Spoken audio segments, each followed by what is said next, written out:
One Sounds moment. good. So are you all able, let me just actually share my screen. Are you all able to see my screen?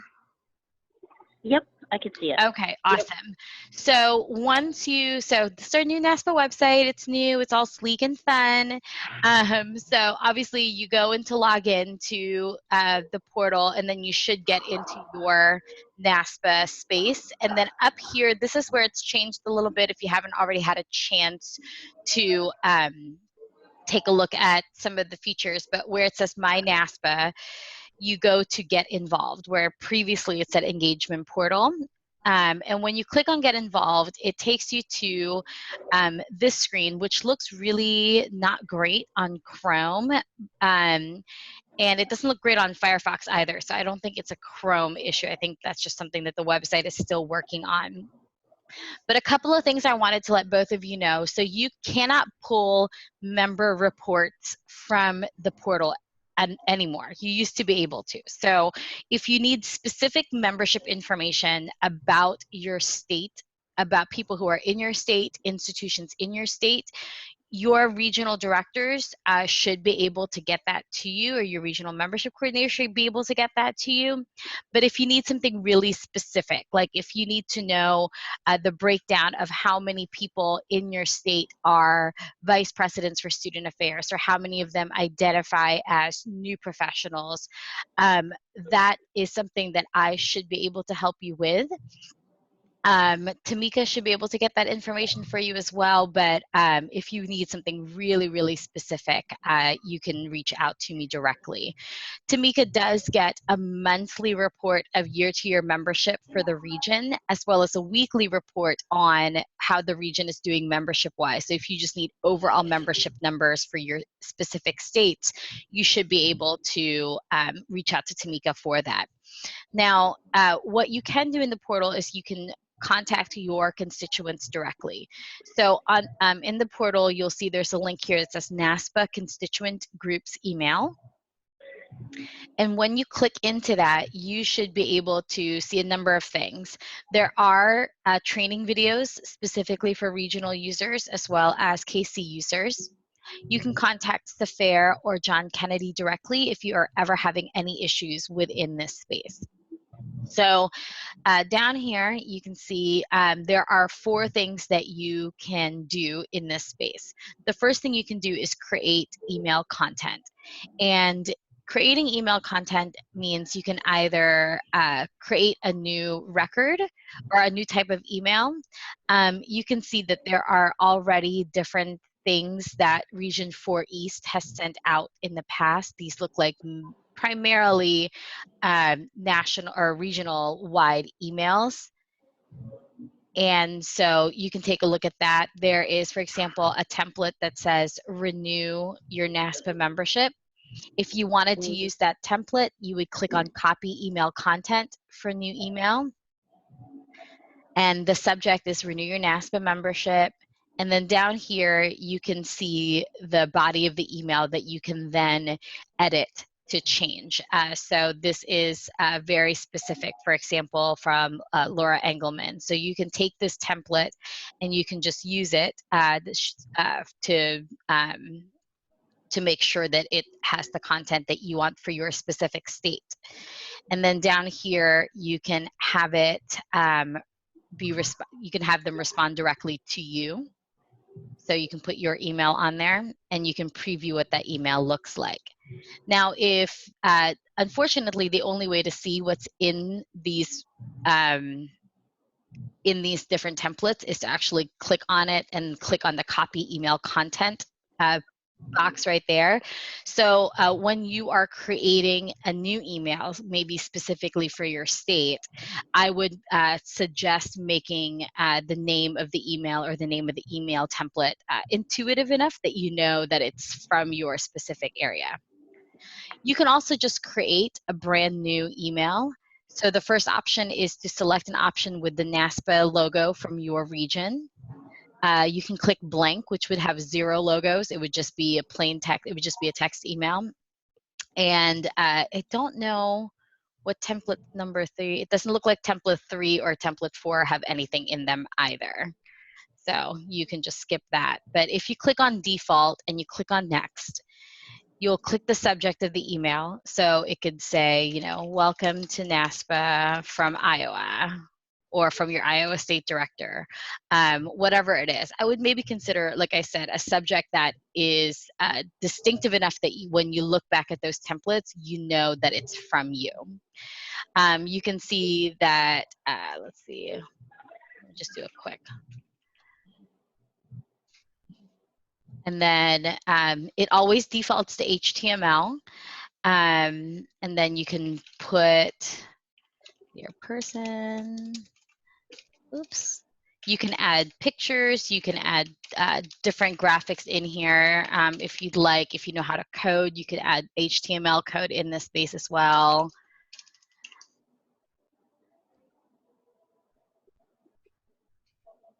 And then down here, you can just make sure you have the correct address where you want them to reply to the email. And then you click on preview. And preview just gives you an look at what that email is going to look like. So it's going to have your region's logo at the top and say, dear person, welcome. And then there's already a footer down here. So you can save this email so you can use it, or you can go and make corrections. So now the next thing you want to do is up here, you'll see there's going to be, once you've created these emails, there's the email home, which then you can come back to this space right here. And you can go directly into creating an email list. And you can give your list a name. It could be a new member weekend or welcome email. And then the next part of this is determining who the list goes to. So right now, just so you all know, the number of new members that are showing up in this count, the 2165 that's showing up on my screen right now, that is not in real time. And the reason I say that is that we bring in data into this space where you are all pulling information for your emails once a week. And so yeah, so it's not real time. So if you are concerned that you need to send something out that needs to hit people in real time, reach out to me specifically. I can't think of any reason that you would need to send something out like that exact day. But if there's like an emergency email that needs to go out, you would probably just need to reach out to me specifically and I can get that sent out to you. But we put in information into this database where you are all accessing this email space either every Sunday or Monday, depending on when the report runs in the background. So just so you know, this is probably a week behind in terms of numbers.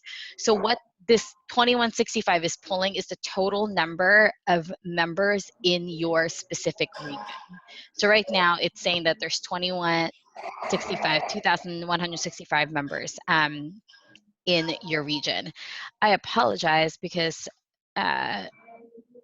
Chrome is being really weird, and so I'm going to see if I can switch over to Firefox. Another thing I will tell you about the new website is that you need to constantly clear your cookies, your browser cookies, or else sometimes the website itself does not look great. So let me see if it looks better here. Okay, so let's see, test. So, oh, it's still looking kind of funky. Okay, maybe, all right. This is good for me to know. So the first one there says don't filter. The next button here says members expiring. And then these are new members since, and these are date fields. So if you want members who are going to expire in October and say if you don't want to filter, it's not going to filter by date, and that's the first option you have. The second option is to filter by when a member is expiring. So if you are trying to contact anyone who is going to expire by the end of October, and everyone's memberships expire at the end of each month, you can pick an expiration date. Or if you want to contact members who have joined since October, any person, regardless of when in the month they purchase their membership, will have a start date of the first of that month. So if they bought a membership on October 17, their start date on the record is always going to be October 1st. And so you can click that on there. Then you can get really more specific on who you want to email. So do you only want to email those who are AVPs, who are graduate students, new professionals, vice presidents for student affairs?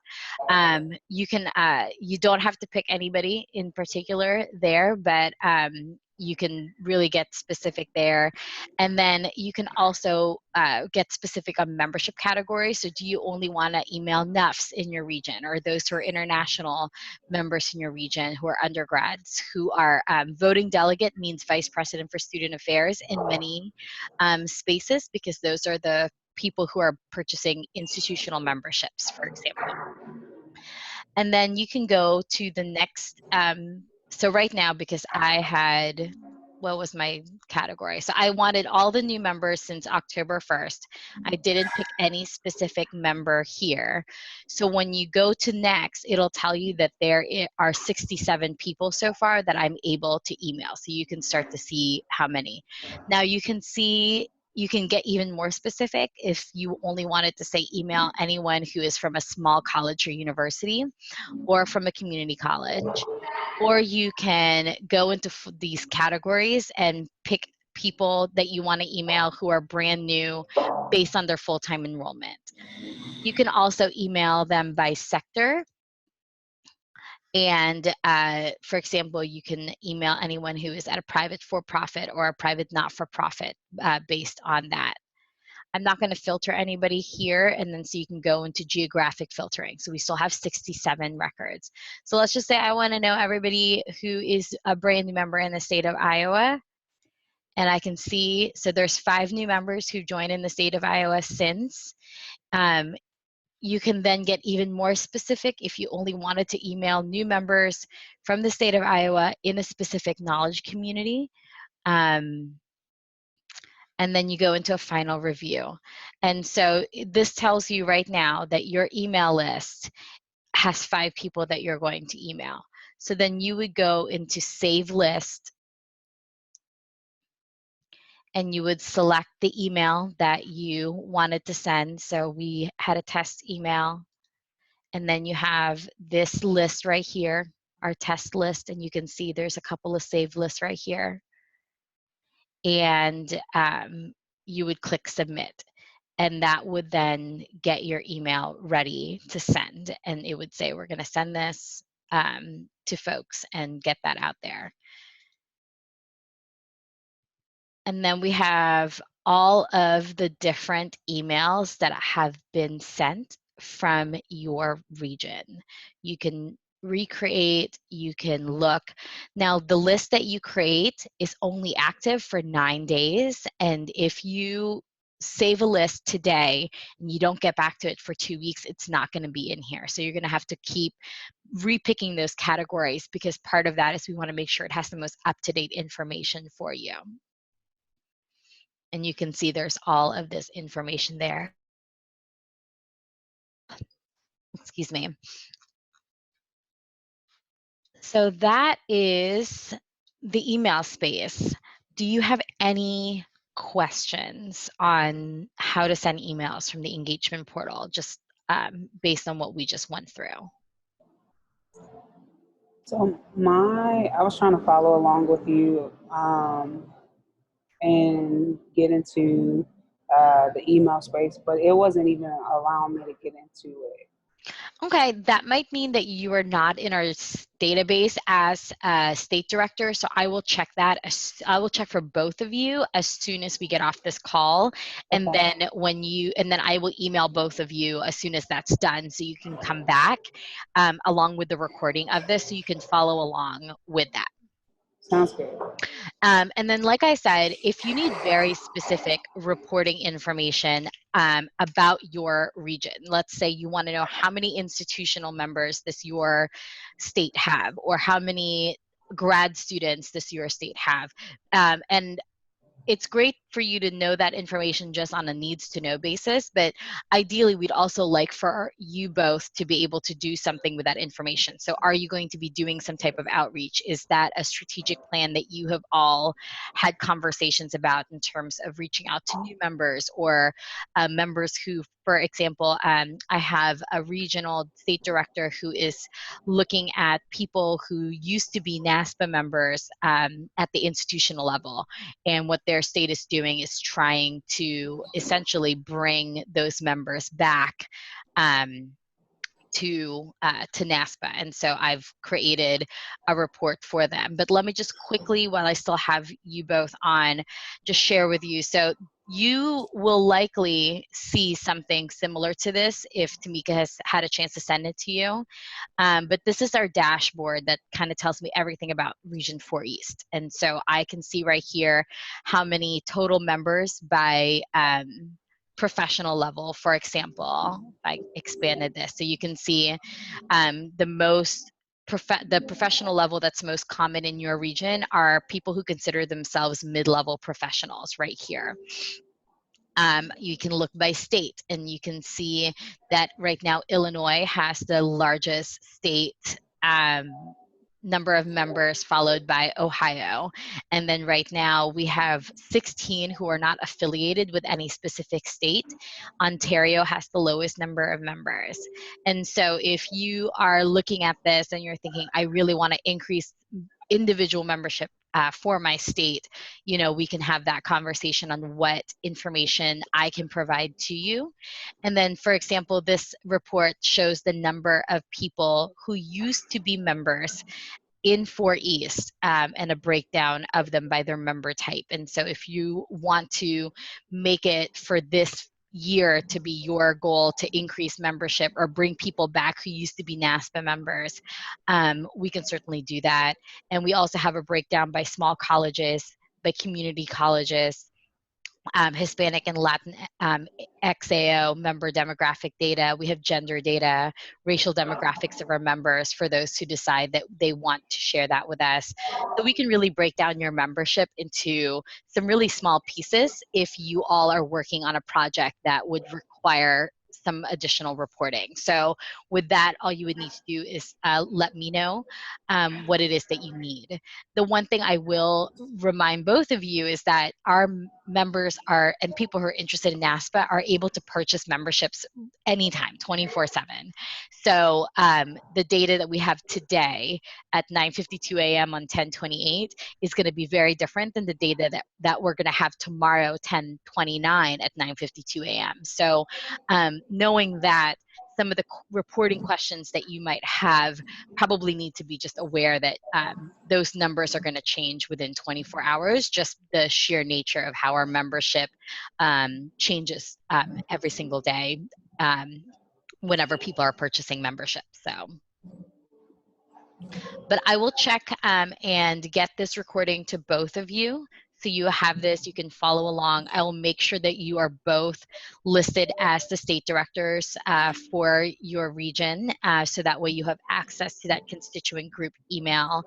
And then if you have any more specific questions, if you follow along and you have a question along the way, just feel free to send me a message via email. I'll also include in my email reply to both of you a number where you can either call or text me with any quick questions that you both may have.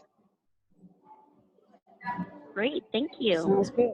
Okay, wonderful. Well, thank you so much for joining me this morning. I will get this recording uploaded to YouTube and get you all set up in our system so you have access to all of this information. And then once you start thinking about those membership specific questions and types of reports that you might need, please do not hesitate to reach out to me. And I'm more than happy to support you in your membership efforts. Thank you. Thank you both. Have a great rest of your day and have a great week. You too. Bye-bye. You too. Bye. Bye.